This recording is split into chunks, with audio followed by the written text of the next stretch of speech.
Welcome back to the Muzzle Blast Podcast, the official podcast of the National Muzzleloading Rifle Association. This week, we've got a great episode ahead. We're talking with Jim Kibler of Kibler Longrifles. If you've been online at all during COVID-19, you've probably seen a ton of Kibler Long Rifle kit builds happening during all of this. We've wanted to have Jim on the show for a long time now, and with the increased interest in building kits and our upcoming Kibler Kit class with Mike Brooks at the NMLRA Education Center, now is just the perfect time to have Jim on to talk about the process behind his kits, how the kit business got started, and where he's taking it. So if you're interested at all in building your own muzzleloader, be it a Kibler kit or another kit or a custom one from scratch, be sure to listen to this episode. Jim shares a lot of neat information and just some general enthusiasm about the muzzleloading community and where it's going. My name is Jim Kibler. I'll give you a little bit of background on how I got into muzzleloading rifles. I started building guns when I was probably muzzleloading rifles when I was probably 15 or 16 years old. And my family was always interested in history, and I always liked to make things with my hands. And so sort of muzzleloading rifles seemed like a real fit. I enjoyed hunting and outdoor sports, things like that as well. And I found an old kit gun in my grandparents' house, and it hadn't been put together, an old CVA kit gun. And I just decided it'd be fun to do. And it sort of just grew from there. So within a couple of years, I started, building more accurate recreations of long rifles, and just sort of built. After that, I went away to college for a few years. I studied engineering. I'm a metallurgical engineer by trade. And so I worked as an engineer for maybe a dozen years, something like that.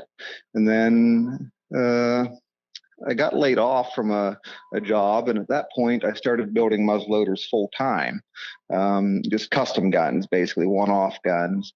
And then eventually it sort of morphed into this kit business. And we've been doing this kit business for maybe 4 or 5 years, something like that. So hopefully that gives you a little bit of background of how we got started. Yeah, that's great. And I think seeing your work and seeing your videos, especially in your manufacturing process, it really makes sense that your background is in engineering. That really connects now with me after watching all of it online. Yeah. Sure. Yeah, I think that one asset we have is that, I spent time, learning how to build high-end custom muzzleloading rifles. But then I have sort of some artistic ability in that regard, but then also have, sort of the engineering mindset too. I'm able to combine both those aspects, and it's really key to our business, Yeah. So I guess my first question is, you're one of the first, and maybe the only, correct me if I'm wrong, but kit manufacturers to start using the CNC process with your manufacturing. Sure. How did that come about? Because I believe currently, at least a lot of the metal work or the hardware for muzzleloaders is all cast. Sure. I'm not exactly, it's sometimes hard to think back, or at least for me, to the actual progression of things, how it actually happened. But I believe even back in the late 90s, and when I was in college, maybe mid 90s, I was kind of thinking about how, making these guns could be done in, more of a mass produced way, and, and especially with regard to the stocks, the complex shapes. And I think I had a vague idea how CNC equipment worked at that point, but I didn't really understand the complex shapes and how those could be, of a gun stock, if you could, actually make something like that using a CNC machine. And I guess it was sort of rattling around in my brain for a while. And at some point, I started digging into it a little bit more. And I think probably, I got on the internet. That's how I get a lot of my information, just, researching on the internet. And at some point, I probably did some research, and I figured out that it could be done, and just started digging in more and more. And just sort of grew from there. Right. So we started using the CNC machines for doing stock work. Okay. Which has been really important to our business because, traditionally these gun stocks have been made either by hand or with duplicators. And duplicators are a machine where you would basically hold on to one part of the machine and trace a stylus over a master, and then a cutter, basically like a router motor with a cutter on it, would then kind of move in conjunction with the stylus that you're moving around. And you would then, carve out a stock. So they can be okay, but they have their limitations. So they have their limitations in terms of how precise and accurate they are. And then also the fact that you have to, be there and do everything yourself, with the CNC equipment, it's very, very repeatable, very accurate. And you don't have to attend machines when they're programmed properly. So it's for manufacturing, it's a real win. You get a real high quality product, and it's actually, a better process, and that it does take manpower. So right, and you're able to. That allows you to run what I assume is a relatively small company behind, your kit builds. It is. Yeah. So, it's myself and my girlfriend, Katherine, and I probably should back up a little bit and tell you a little bit more about her and her role. So probably wouldn't have started the kit business if I hadn't met Katherine. I'd kind of been thinking about it, but I've been building these, one-off custom muzzle loaders, and I knew that I could do kit work, but then I thought, well, there's a lot to that, a lot to get started, and it was a pretty easy life I was living, before I met Katherine, and I didn't really have a lot of desire to push further. I enjoyed making the custom guns, and then she came along, and she has a good mind for business and has some education related to that. And she was sort of between jobs at the time and looking for something to do. So I thought, well, why don't we just try this, and as a team, it's worked out real well in the fact that, she takes care of everything except the manufacturing. So I take care of the manufacturing aspect of it. And then the rest of the business she takes care of, which is, it's crucial because there's no way I could have really gotten things rolling without her, because there's, it's easy to look at, a business and think that, or at least I focus on the manufacturing part of it, but there's a whole bunch of other stuff that has to go on too that, is easily overlooked. Yeah. Really, really important. Yeah. So, I guess the original point was not how many people we have working here. So it's myself, Katherine, and then we have, right now we have 2 other employees, although we may be adding another one. Okay. So we are in the process of growing. Well, that's exciting. Of course, it just started out with myself. It is, yeah. It started out with myself and Katherine, and we ran that way for a good while. And then we added 1 employee, maybe about a year after we started the business, and we just recently added another employee, probably maybe 3 or 4 months ago. So yeah, it's going well. Yeah. I think it's really exciting. There's, kind of the larger kit companies out there. It used to be CVA, but you've got Traditions and Track of the Wolf and Dixie Gunworks out there supplying kits a lot of the places. But you look at those companies and they feel much larger, and you're definitely producing a high quality kit at a much smaller scale, which I think is really kind of shaking the bushes of the muzzleloading world from what I'm seeing online. Yeah, I hope so. We certainly want to sell as many products as we can, and we want to provide as high a quality product as we can, and that's really our goal in a nutshell. You have the lower end kits like you said, maybe the ones that are made overseas, CVAs, things like that. And then you had higher quality ones that were made in this country, and those are largely coming from a few sources. Even like the ones that Track sell, they're really not a producer; they're just a reseller. Buying stocks from other people. But our goal is to to basically, provide a really high quality product, that people want, people enjoy, and it's turning out to be a win-win situation, where we, of course, we need to sell product, and it's a product that people are desiring to buy. So it's really a good deal, Yeah. Well, I wanted to have you on, especially after this, the virus that's been, COVID-19 is really hammered. I mean, at least for us, a lot of our events that we were hoping to be out and traveling to, got canceled, and everybody is kind of stuck at home. And during that, I just saw, at least to my perception, a large increase of people building your kits. Is that, real? And how are you holding up with that? Well, we definitely have seen an uptick in business. There's no doubt about that.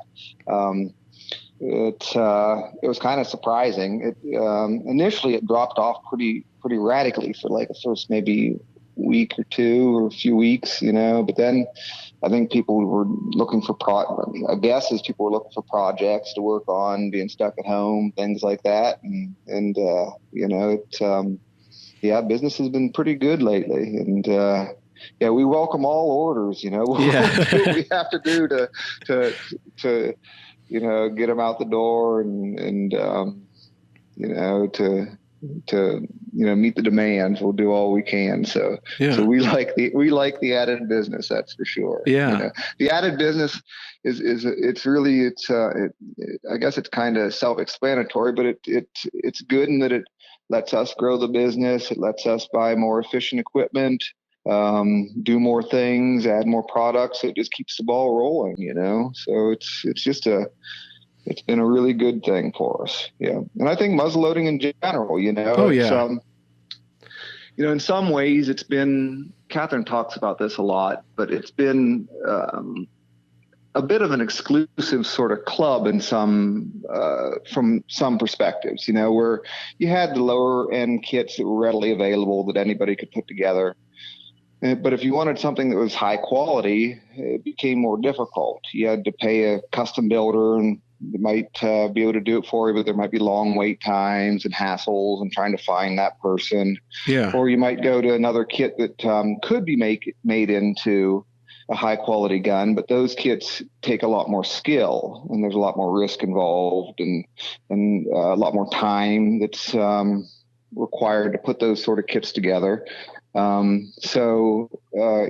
What we offer is sort of filled that niche where it's made it a little less exclusive. And, there's been, we've seen a lot of first time people, a lot of our businesses, people that have never built them before, maybe been on the sidelines and didn't quite know how to enter, but, they felt okay about this and moved forward. So it's been good.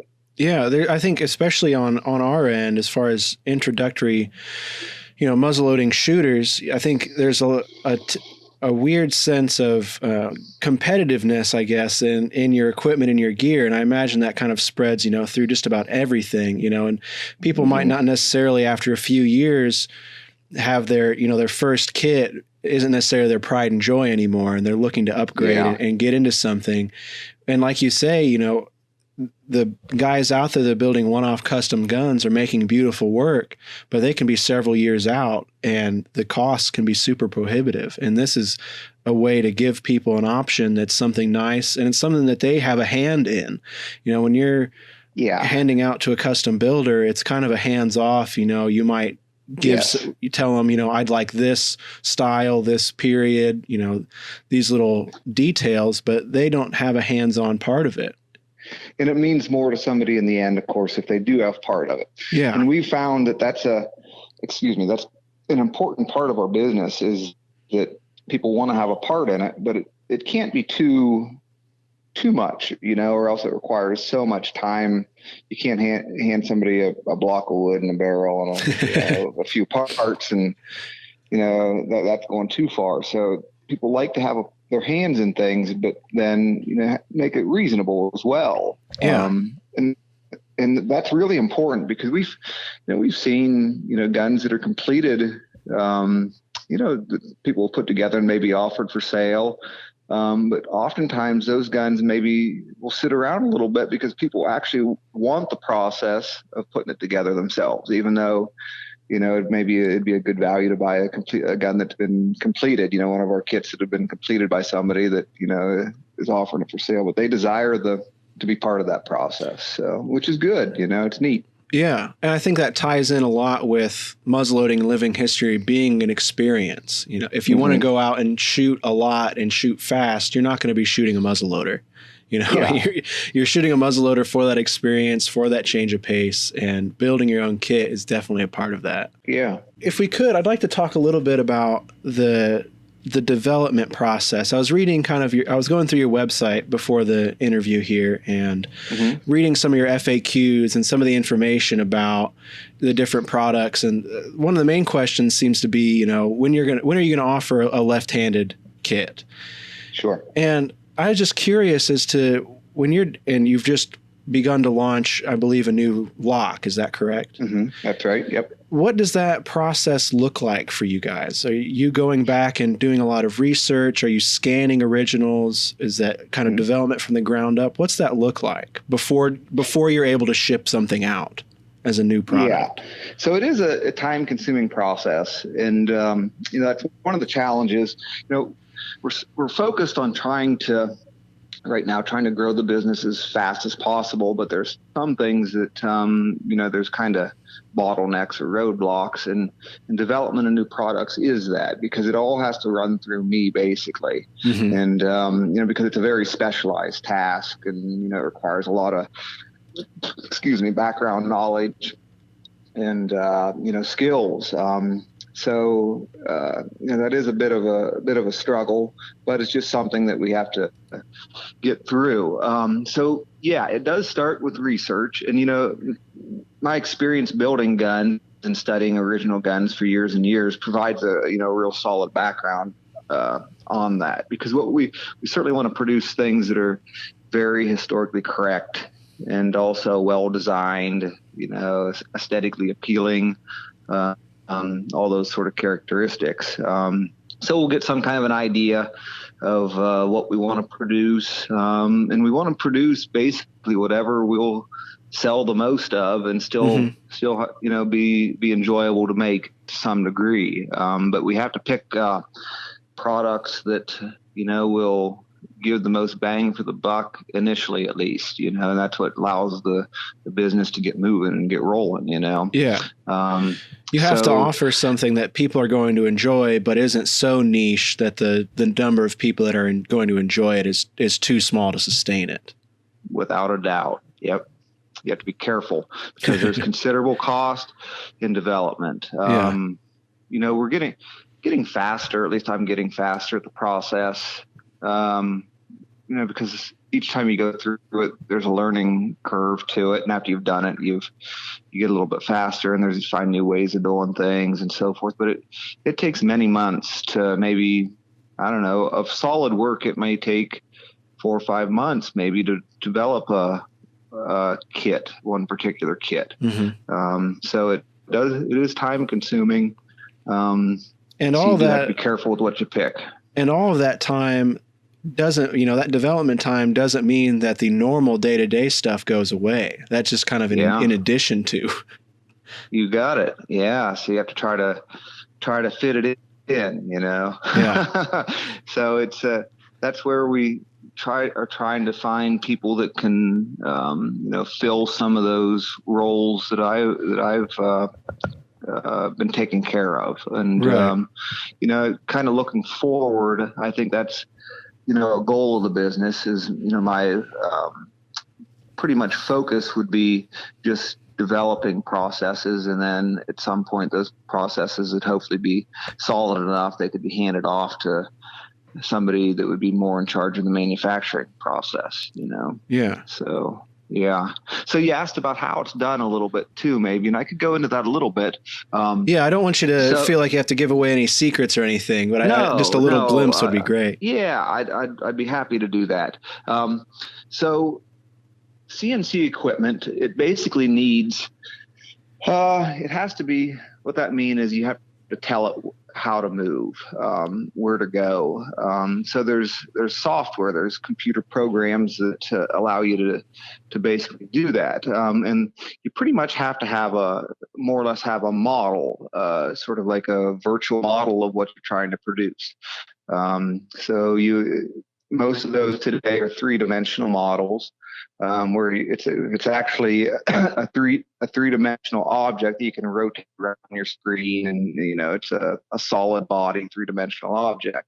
So how do you get to that three-dimensional object is sometimes a little tricky, actually very tricky in regards to a lot of the parts for these muzzleloading rifles, because these are designs that were developed in the 18th and 19th centuries, the guns that we're producing, and they were produced originally by hand, and machines it's more difficult to get machines to make these kind of organic handmade forms than it is forms that are more geometric and so forth. So, Right. So coming up with these models can be difficult, is I guess where I'm going with that. The software is getting better and better. Some parts we are able to program directly. So just sit down at a computer and are able to program a shape by hitting enough keys and working with the software. So sometimes that's the case. Other times we use 3D scanning, where we can take a master, or perhaps even an original, although we haven't used any original parts, but some kind of a master. Then you can use it's a laser scanner is what it's called, where it basically records the surface shape. Then you can take that data and put it into software, and then you can build surfaces and solid models from that data. So that's it. And once you have the solid model, that's the first step. Then you basically have to do what's called develop tool paths, or program it, do the CAM. It's called computer-aided machining. So you figure out strategies to fixture parts, to hold parts, and to machine parts. So in a nutshell, that's what it is. Wow. That sounds, it sounds super complicated, but I can't imagine how complicated it is, because you're taking, like you say, all these natural and organic movements that an artisan or a craftsman would do, and you're trying to trick the computer into doing it for you. Yeah, and the reason it's possible now for a business like this is just technology evolves and it becomes more accessible. It wouldn't have been possible or reasonable, for a small business like ourselves to be able to afford the software and the equipment and so forth until relatively recently. And it's just things have progressed, and we're able to do it. So yeah, the software is getting better all the time. So yeah, it's neat stuff. It is. It's pretty fascinating. Yeah. Huh. Wow. I really appreciate, the little insight into that, because I think it's neat. And I think it's neat because you're so upfront about it. You've gotten, you're one of the first manufacturers that I've seen have such an in-depth online presence, and especially your video presence of showing Mm-hmm. people how to go through all of this, and you're very upfront with that. Sure. I think that's sort of my personality and Katherine's personality as well, and and sort of that transfers into our business philosophy. And as far as like the online, it's certainly a service. It helps people that don't even buy our kits. But one of the reasons why we do it is because it helps sell our kits, and and I'm not really ashamed to say that, it's a good thing. I think it's a good thing for everybody, us and even the people that buy them, Yeah. So it builds and certainly, I'm sorry. No. Things are sort of changing, of course, where there's so much information available online. The days of having to go to a show and show your product, it's not necessary today. And there's a lot of downsides with going to shows. We don't go to too many shows because there's a large cost associated with that. And, we're away from the shop then. So shop production really suffers. It's complex to go to the shows. When, if you use the internet properly, it can be really, really good, know? And that's what we're looking at too, especially with, things like this show and our videos now, is you're able to reach so many more people all the time. And like you say, even if they don't become customers, you're still sharing that information with them. And even if they never buy anything, they're still coming to you for that resource. Yeah. And a great thing is that it's of course recorded. Yes. That information is then able to be repeated. You don't have to say it each time. It seems like a simple thing to say, but you're at a show, you repeat it all the time. But right. It's just on the internet. It can just be repeated over and over, which is really a good thing. Comically. And it's a good thing for us too, in terms of just answering questions people might have. So when we show the process, people are able to answer their own questions basically. And it really, really helps us, get more stuff done, to be honest, Comically, it's the same kind of automation that you're using to produce the kits to then support the kits going forward. That's yeah. Heck yeah. And it's just cool. It's cool that that's able to happen now, and especially with the CNC and the CAM software that you're talking about, that you're able to take something that is traditionally looked at as old hat, not many people are doing it, and you're able to apply this modern technology to it and still keep what everybody loves about it being old with it. Yeah. Yeah. And one thing we of course don't do is we don't compromise. Basically these are the same quality as if, a high quality custom rifle, in terms of, there is some difference in terms of how you finish it, but of what you're getting, up until this point, that's provided in the kit, all the quality is comparable to any gun you could buy, no matter the cost, so we don't compromise. And it can be, adapted with enough work, Yeah, it can be made to happen to those original standards. Yeah. So was it Katherine's idea to start the video build series there, or is that a joint? Course, yeah. I'm not, my focus is basically on figuring out how to do these things. And that's what I enjoy, even though I might mutter and complain about it a lot, but that's sort of my focus, is problem solving. I guess that's just what I do. And she, understands the other aspects of the business a little bit more, in terms of knowing what's good for sales, what'll help, things like that. And I met her, I didn't even have a website or anything for my custom guns, and she convinced me to let her make a website and then do YouTube videos. Even though I feel uncomfortable doing YouTube videos, I just do it because it's good for us. Yeah. So yeah, she's certainly been the driving force of all the social media type stuff and the internet type stuff. Yeah, which is good, because I wouldn't, I wouldn't do those sort of things unless there was a strong push. So right, it's taken a lot of pushing from her. Let's put it that way. Yeah. But it's been good. In August, we're hosting a Mike Brooks class where he and the classmates will be building one of your Kibler kits. Is that something that you've worked with Mike for a while? You mentioned there the logistics of a show and going out is complicated because you're away. Is Mike kind of helping you on that end of things, get out there and share that? I'm not quite sure how it all happened, to be honest. I know that of course Mike is doing the class. How that came about, I'm not really sure. Oh, okay. But I'm happy that he is. I don't know Mike well. I know him more through sort of some forums online than anywhere else. Although we have met, I believe, just once. At the CLA show a couple of years ago.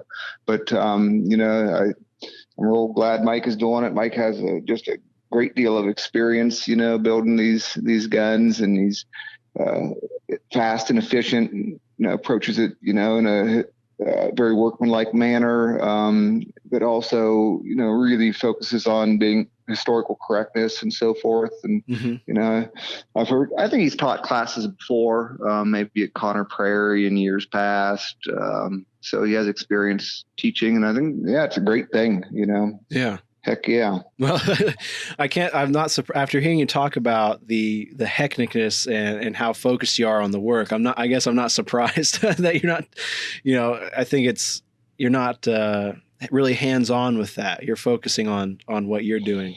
It is. It can be hard to do because you have to pull yourself away. Although, I have taught classes at Western Kentucky at the gunsmithing seminar in the past. And I was actually slated to teach a class on carving this year, but of course it was canceled. In a way, it can be tough, but it can be good too, kind of, especially down there. I started going to Western Kentucky as a student, and then, I don't know how many years I went as a student, but then they asked me to become an instructor at some point. And it's a really neat environment, and a lot of people I know, and, friends, and it's just it's a neat place, Yeah. It's good to catch up with people and your contemporaries too. I think there's a lot of just kind of idea sharing and just sitting down and being in the same room with those people. I think conversations naturally strike up that, heck yeah, while may not apply to exactly what you're doing or what you're working on, it kind of gets the gears turning a little bit. Sure does. Yeah, without a doubt. Well, at the end of the episode, I always give, the guest a chance to share where people can find them online. Jim Kibler is kind of a name in itself there, but if you want to share, what social media platforms you're on, or share your website address, just in case anybody out there doesn't know. Yeah, sure. You can find our website at jimkibler.net, and we have YouTube videos as well. If you just search for Jim Kibler, you'll find our videos, or Kibler's Long Rifles. So that's where most of our information is. Although I think we do a little bit on Facebook and Instagram, but not a great deal. But you'll find a little bit there as well. And we're always, even though we're busy, don't hesitate. I tell people, don't hesitate to call, because we're happy to talk to people. We always, we realize that's part of our business, and we're more than happy to take calls, and we take calls. I probably shouldn't say this, but we take calls about any time of the day. So, just give us a call if you think we can help. That's great. Well, thank you very much, Jim, for coming on. Absolutely. I really appreciate it. It's been a pleasure talking to you, and hopefully listeners will find this informative, and if you ever want to do it again, we can do it again sometime. Yeah, that'd be great. We'd like to thank the members of the National Muzzleloading Rifle Association for making all of this possible. Without their membership and their subscription to Muzzle Blast, we couldn't do interviews like this with Jim. Everything from the email newsletters that we're sending out, to the social media, to the new videos where we're traveling out to small events all over the country. None of that would be possible without them. We'd also like to thank all the vendors and craftspeople that advertise in Muzzle Blast. If you're not a Muzzle Blast subscriber, each month, along with the jam-packed articles and the kind of sink your teeth into, there's also a list of people making and selling everything that you could need to get started with muzzleloading, living history, bushcraft, any of that you're interested in. Muzzle Blast has a whole list of people that would be able to help you out. Many of them being mom and pop shops like Jim we're talking to here. They aren't massive companies. They're small. If they're more than 6 people, they're a large company when it comes to advertising in Muzzle Blast. So if you'd like to check out any of our Muzzle Blast advertisers and our sponsors for the episode, go to nmlra.org/shopsmall. We'll have a link in the show description as well to check out and go directly to each of the advertisers' websites and get their contact information. If you're interested in any of Jim's work, all of the websites and social medias that he's mentioned, we're going to put down in the show notes in the description. You can also catch up with the transcript to this episode at NMLRA.org. While you're visiting NMLRA.org, if you have any interest in building one of Jim's kits and you're looking for a little guidance along the way from a master craftsman. Be sure to check out our Kibler Kit building class with Mike Brooks. The class is a 5-day course starting Saturday, August 22nd, going to Thursday, August 27th. Every student will come in with their Kibler Kit ready. You're going to have to order your kit before, but you're going to come in with that raw kit straight from Jim Kibler's shop. And Mike Brooks is going to go through with you from start to finish over those 5 days. And you're going to come in with your kit and you're going to walk out with a Kibler long rifle that you can then go shoot at the NMLRA range. We'll have the range facilities open so you can come and stay and shoot your new Kibler Kit. A link for the Kibler Kit class will also be in the show notes down below if you're interested. If you have any questions, don't hesitate to reach out. You can reach out to us at media@nmlra.org. In the show notes, we'll also have the contact information for Mike Brooks if you have any questions about the class. The registration deadline is August 10th, and you need to make sure you have your kit ahead of time. So if you're interested in having the kit, we really recommend that you get your kit on order and you register for the class soon. Because of the increased interest in the Kibler kits, there is a little bit of a wait time, and if you're wanting to do the class, we want to make sure that you get everything on time. So be sure to check that out. The kits for the class are going to be the Kibler Colonial Rifle Kit or the Kibler Southern Mountain Rifle Kit. These are two kits that give you a great option to get started and get out there and start burning some powder. We're happy to share that Indiana is starting to open back up again, so if you're an NMLRA member that is looking to come and shoot and camp, while the June Nationals are still canceled, the campground and the restroom facilities, as well as the range facilities, are open. So if you're wanting to come in and just get a weekend away after being cooped up, burn some powder, and camp out with some friends, you are more than welcome to do so. Coming up on the calendar on June 6th, we have our Centerfire Range Day.